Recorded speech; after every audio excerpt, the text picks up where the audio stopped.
Razan Abu Zahir died starving. She was 4 years old. She died on the floor of a collapsing hospital, her tiny ribs rising and falling like wings too fragile to lift. Her voice, once a whisper of laughter, had long since vanished. She did not die quickly. She died slowly. She died watched by her mother begging her to hold on, by a doctor with no more syringes, no more saline, no more words, by a world that tuned in, then turned away. Her death wasn't a tragedy, it was a sentence. Razan is not alone. She is one of thousands. Between March and June, well into the full blockade, the UN screened over 74,000 children in Gaza. More than 5,500 were diagnosed with severe acute malnutrition. Over 800 were already critical. That was months after food was declared a threat, after flour became contraband, after milk became a memory. Now, children die in their parents' arms. Mothers held babies who no longer cry because crying requires too much energy. Fathers dig graves with their bare hands, whispering lullabies into the dust. Gaza has been besieged by hunger, by death, by Arab betrayal, and international treachery. Those not killed by bombs are dying from starvation or disease. And in the background, gunfire, because even starvation isn't safe in Gaza. This isn't famine, it's weaponized hunger, a deliberate strangling of life. Israel bombs bakeries, shells aid convoys, flattens farms, blocks food. It starves Gaza with the same precision it uses to kill her. Yes, history has known starvation as a weapon, but what's happening in Gaza is unprecedented. Never before has a civilian population been locked into a fenced strip of land, denied food, water and fuel, while being bombed from land, air and sea. This is not a siege. It is the world's first televised extermination, a concentration camp under constant aerial assault. In Bosnia, starvation broke the will to resist. In Amaksa, 700 inmates died of hunger and torture. In Srebrenica, even food was contraband. And before Bosnia, the Nazi hunger plan, 7 million starved by design. As sociologist Martin Shaw writes,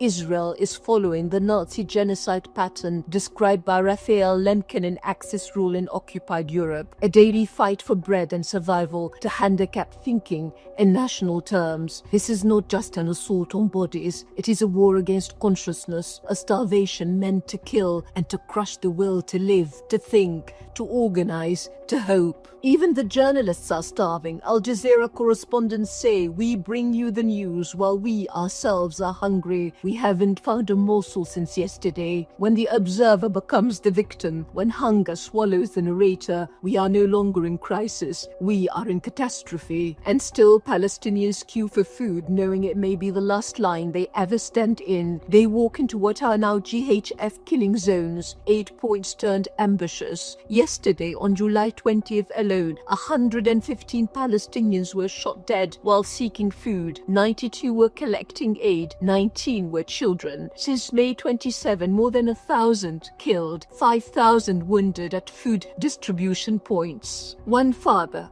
thin, weeping, cradling the bloodied body of his son, was filmed after they were shot. He didn't scream. He just rocked the boy in his arms as gunfire echoed behind him, whispering his name because that was all he had left. This is not a humanitarian crisis. It is extermination through hunger. And still, the world calls it war. No, it is not war. It is annihilation, choreographed, prolonged, and permitted. So who are the culprits? Yes, Israel drops the bombs. Yes, the US pays for them, then shields it with vetoes. But the noose, the tightening of life, is held by others too. Let's talk about Europe. So proud of its enlightenment, so quick to cry never again, so silent when the bodies are Palestinian. The EU is Israel's biggest trading partner. It signed a deal making human rights a condition of trade. That condition, now a grave. Even its own review found Israel in breach. And what did Europe do? Nothing. Then, to save face, the EU claimed a humanitarian breakthrough. But it was theater. No siege lifted, no aid flowed. It was was a smokescreen, a gesture to blind the public while children starved. As Amnesty International put it, a cruel and unlawful betrayal of law, of conscience,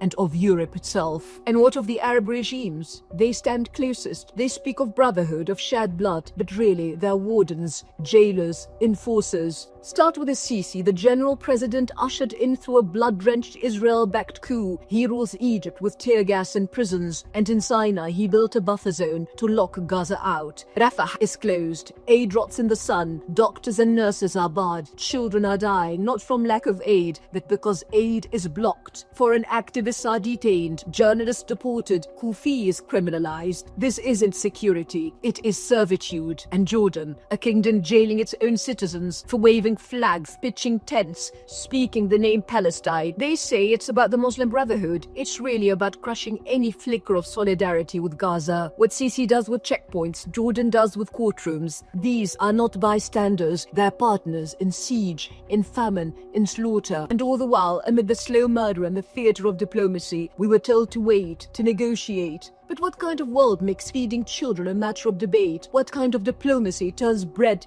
into a bargaining chip? Netanyahu treated food as leverage, and the world let him. This wasn't just immoral, it was illegal, it was obscene. Humanitarian access is not a favor, it's a legal obligation. To delay it, to debate it, is to turn hunger into a weapon, and diplomacy into an accomplice to war crimes. What's happening in Gaza doesn't just violate law, it obliterates it. It tears through every principle humanity claims to uphold. And it shows us something darker still. The world did not merely fail Gaza, it abandoned her, and in doing so it exposed itself. Gaza is not just a killing field, she is a mirror, and in her reflection we see our absolute, unvarnished shame.